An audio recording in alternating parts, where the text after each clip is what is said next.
Hi, I'm Bridget from Sydney Fish Market, and today we're going to be talking about octopus. So, octopus. This is your baby octopus, but interchangeable in these recipes. You can use a cuttlefish.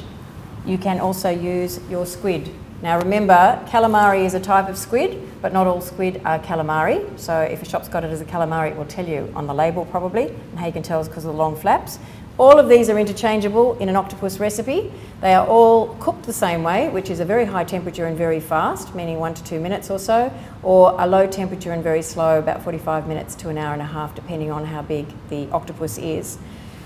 But the preparation is different. So let's take you through how to prepare an octopus. First of all though, have a look at these curled legs. I've got 2 here, so I'll show you both of them. Sometimes you'll buy octopus with curled legs. The reason they're curled legs as opposed to the ones that just dangle straight down is that they've been tenderised.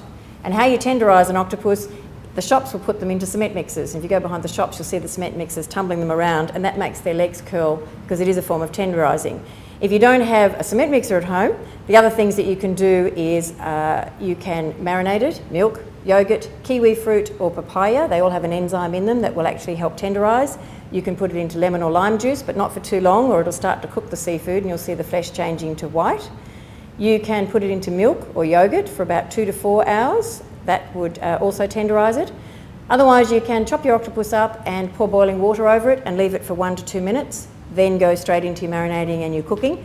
It's a 2-step process and it is a form of tenderising the octopus because there's nothing worse than chewy octopus. And if all else fails, chop your octopus up and just hit it with a meat mallet. So let's prepare it first. What we have here is the head, the eyes, 8 little legs. So what I'm going to do is chop it, put it on the chopping board and cut below the eyes, between the eyes and the legs. So lay it on your chopping board. I find it's easier to hold the head, cut between the eyes and the legs. Now you can eat the eyes, but most people don't want the eyes. So we'll cut the eyes out, get rid of those. Now what you need to do with the head, don't waste the head. A lot of people chuck it out, but you don't need to. All we need to do, you can actually put the knife in at the white part behind the head. Take your knife straight up and out. It's a bit messy here, but we'll clean that up. Open it up, and you can then just clean out the inside. So it's only just got a couple of little fleshy arms. I'll see if I can find one to show you. Let's give it a rinse first, just so you can see what's happening. If you get the black ink breaking, that's just its natural defence mechanism, that it puts the ink into the water to get away from its enemies. The brown part is because I've cut through some of the guts. Okay, there's a little fleshy arm. Just break through the little fleshy arm. You can see there's another little fleshy arm there. That's all we need to do, just break that little fleshy arm because that's what's holding the guts in. There are about 3 of those. Just pull all the guts out and then we can just give it a wash. So we just give it another quick rinse. All right, peeling, turn it over, grab hold of the skin. If it's a bit tricky like this, you can use a damp cloth or you can use a little bit of salt on your fingers. That will just give it a bit of grip. And then you just separate the skin from the flesh. Here we go. So you can actually eat the skin, but it's a bit chewy if you leave it on, so I think most people like to take it off. All right, let's just clean this up.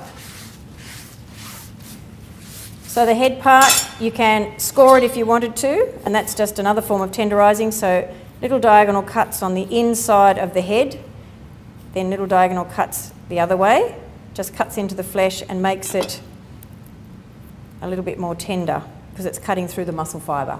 So it is a form of tenderising. Little diagonal cuts this way. Okay, they can be like that. Now the legs. Most people like to eat the legs, even if they don't eat the head. What we need to do is take the beak out. You can go top to bottom or bottom to top, it doesn't matter.